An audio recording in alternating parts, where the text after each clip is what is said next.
Olá, a apresentação que eu faço, ela é dividida em duas etapas. Na primeira etapa, eu trato um pouco do caso do metrô de São Paulo e da decisão judicial que foi emanada no caso, para em seguida, a partir da teoria do Hart, fazer uma análise dessa decisão, contrapondo-a e complementando-a a partir da teoria do Dwork. Bom, a decisão que eu viso analisar é a da produção antecipada de provas, que tramita na primeira vara da Fazenda Pública do Foro Central da Comarca de São Paulo. Essa ação ela foi ajuizada pela Defensoria Pública do Estado de São Paulo, juntamente com a Defensoria Pública da União, com o IDEC, que é o Instituto Brasileiro de Defesa do Consumidor, o Intervozes, Coletivo Brasil de Comunicação Social, e o artigo 19, Brasil, contra então a Companhia do Metropolitano de São Paulo. O objetivo da ação foi o de impor à Companhia do Metropolitano de São Paulo o dever de produzir prova acerca do alcance, da finalidade, das cautelas e da delimitação do banco de dados do sistema de monitoração eletrônica com reconhecimento facial. E esse sistema foi objeto de um processo de licitação, a licitação número 100.145.57, e foi referente às linhas azul, verde e vermelha do metrô de São Paulo. Essa ação em comento ela foi ajuizada em 10 de fevereiro de 2020 e em 12 de fevereiro foi proferida uma decisão. E é essa decisão que eu viso analisar, uma vez que, deferindo em parte o pedido, a decisão, em diversos momentos, inclusive na parte dispositiva da decisão, ela utilizou como fundamentos diversos artigos trazidos da LGPD, inclusive instrumentos jurídicos trazidos pela Lei Geral de Proteção de Dados Pessoais, como, por exemplo, a determinação de produzir uma análise de impacto da produção de dados pessoais, fazer prova do compartilhamento do banco de dados, de fazer a observância da coleta do consentimento de crianças e de adolescentes quanto aos seus dados pessoais, por exemplo. Ocorre que a LGPD ela somente entrou em vigor na data de 18 de setembro de 2020 e, portanto, mais de 8 meses após a decisão judicial ser proferida. E é essa problemática que eu viso analisar, então, agora a partir da teoria do Herbert Hart.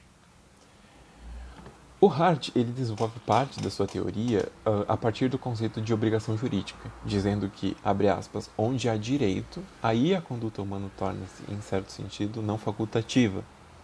obrigatória, fecha aspas. E é nesse sentido que, se a imputação das obrigações à ré,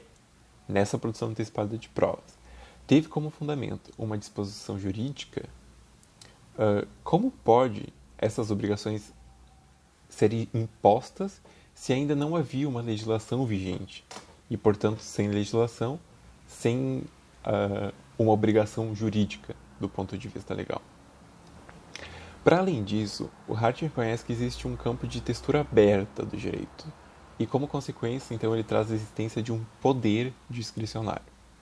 Mas existe um limite a essa discricionariedade dos juízes, para o Hart, e esse limite estaria então na verificação das normas jurídicas como certos padrões a serem seguidos pelos tribunais, pelos juízes.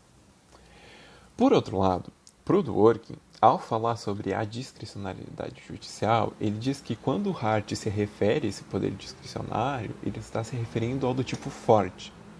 Esse tipo forte de discricionariedade, ele é empregado para dizer que em certos assuntos, em certos temas,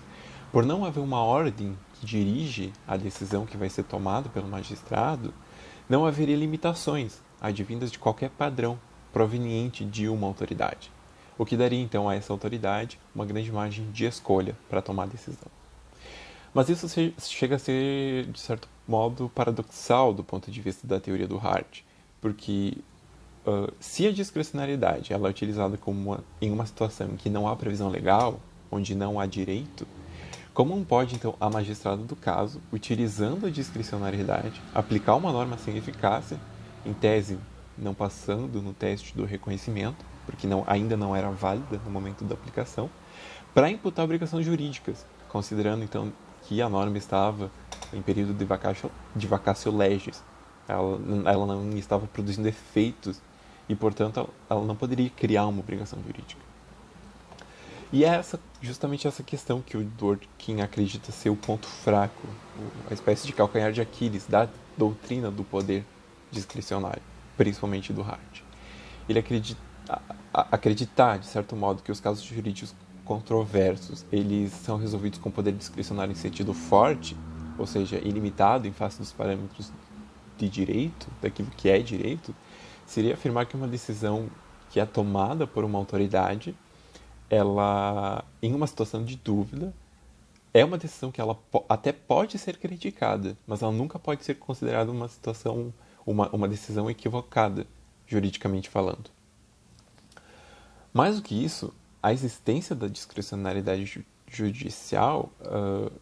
pro Dworkin, ela se mostra totalmente possível, por não existir no ordenamento jurídico falhas que possibilitem o exercício, então, de um poder discricionário pelo juiz. De certo modo, para o Dworkin, o próprio ordenamento jurídico seria responsável por dar cabo a esses conflitos, tendo em vista que existiriam os princípios e as regras dentro do ordenamento.